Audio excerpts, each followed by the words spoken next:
For early access plus exclusive content, facilitated discussions, live one-on-one Q&As, and more, become a patron at patreon.com/BrucePointset.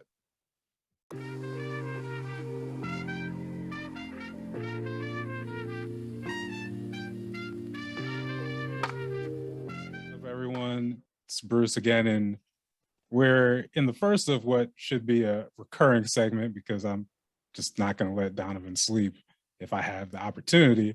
But yeah, I got Donovan Smith with me. So, how are you doing today? Doing well, doing well. Yeah, Tired. so go ahead. I said tired, but all good. Right. Yeah, you're a busy man with many hats. So yeah, just have this. Just want to bring you on, just kind of like check in with a few things. First off, reason off camera, we talked about that, you might be a little bit tired because part of this organization, Community Alliance of Tenants, the communications manager for Community Alliance of Tenants. And y'all had an important press conference down in Salem today.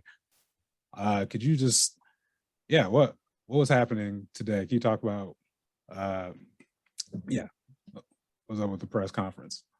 Yeah, we went down to the state capitol to demand that the legislator has a special session on housing protections right now, and to enact a moratorium again. So like for the last year almost, we've been saying the same thing. Like even before the moratorium expired, and this before I started at CAT, but excuse me, we're looking at the kind of ticking time bomb and said this is not gonna work. There's all this money that the feds have given the states to give for rent assistance, but it's not gonna get out quick enough. The systems aren't in place to divvy it up quick enough. The protections that they have passed in the last session, like there's this one bill called Senate Bill 282 that like is a rent debt grace period. So like from shutdown of last year to June 30th, when the state moratorium expired, you're technically not supposed to be able to get kicked out for any debt from between those years, all the way up until February of 22. That is a lot of debt though that people have accrued. Like some people are like, we're talking tens of thousands of dollars because people lost jobs, people were trying to survive, hustle, whatever, just to stay afloat.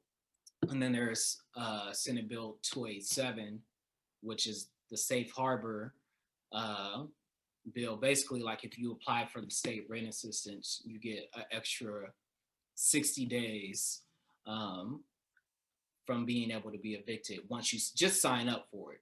But you have to get this like safe harbor letter to show your landlord too. And so those letters aren't even coming quick enough.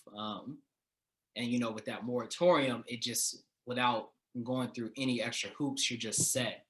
And that's what we need. We just need people to be set. And it's like 100, PSU had put out a study about a month and a half ago that said about 125,000 people across the state were housing insecure, basically, like at risk of eviction. And so you just think about the last how many years in Oregon and Portland and whatever, where we just see more and more people in tents, and just even the people who aren't in tents, just more and more people going through it. To think of that number being like more than tripled, more than quadrupled over the next couple of years because of the pandemic is super scary because it's not just like a matter of like, oh, there's more tents out. Like this is just generally people going through it. It's going to cause more of a strain on the services, the social services, and it's going to also turn into some of the other social ills, that people say they want to solve. Like at the most basic level, one of the things you can do to not have those problems increase is making sure people know where they're staying. So yeah, that press conference was for that. And The governor's office, we've been knocking on their door for a long time saying, the governor has the power to enact a moratorium, and that's not what's been happening. Then we see like Joe Biden and CDC, they'll enact a moratorium. Supreme Court strikes it down. Then they say, states, you do what you're supposed to do. And then, the counties will say, we're gonna, like Monoma County, it looked like they were going to do a moratorium behind the scenes. And then it's like, we're not doing it, but we're going to extend the safe harbor period 30 more days. So if you're in Multnomah County, then you have 90 days of protection versus the 60 days if you sign up for the state assistance. But it's all just kind of like hot potato, like that's happening. And it's confusing as people who are supposed to be looking at it day in and day out.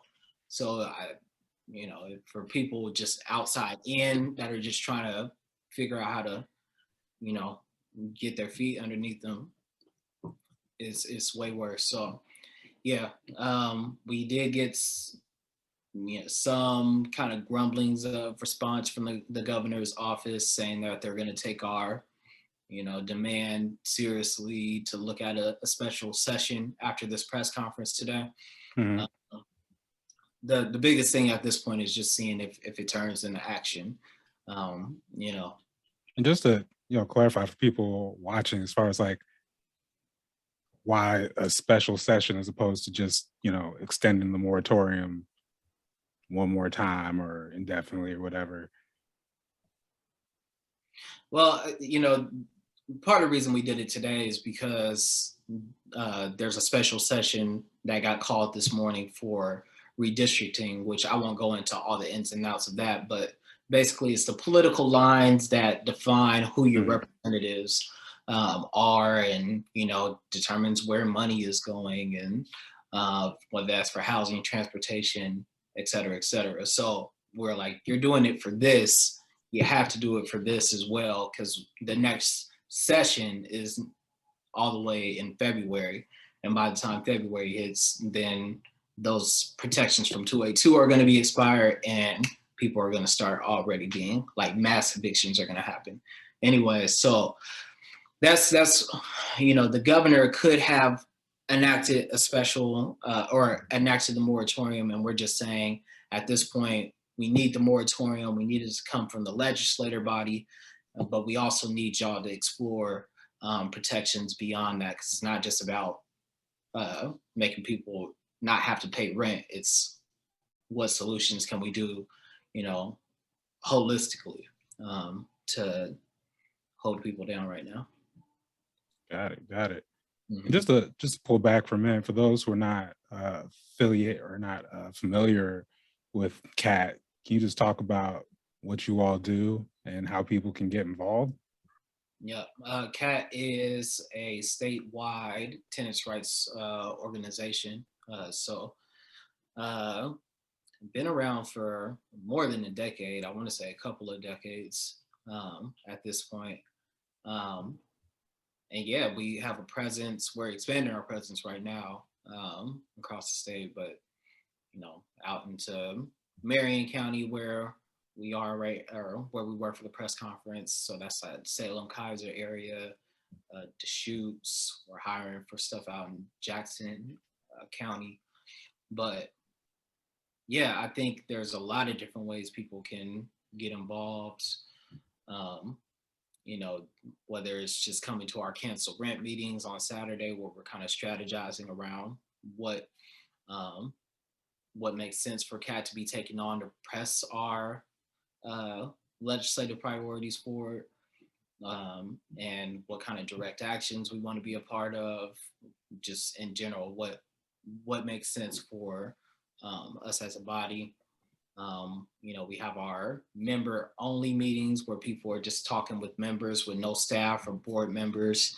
And we even have for like people, if you're not trying to get involved in like an organizational way, but you just need some help, we have our renters' rights hotline, which is just a place where you can call and, people will try and help you through what you're going through, whether it's a landlord issue or, you have a situation where you just don't know what your rights are in general as a tenant. people can answer those things. So yeah, it's 503-288-0130. It's backed up right now. The hotline is backed up, just as people could probably imagine, just with the increase in people starting to get evicted and stuff. It's just been a lot more going on, but they're trying to get to people within a week if you leave a message there. But yeah, it's an important organization for sure. Thank you for watching. Please like and share and subscribe so you can stay up to date on all of the latest videos. Thank you.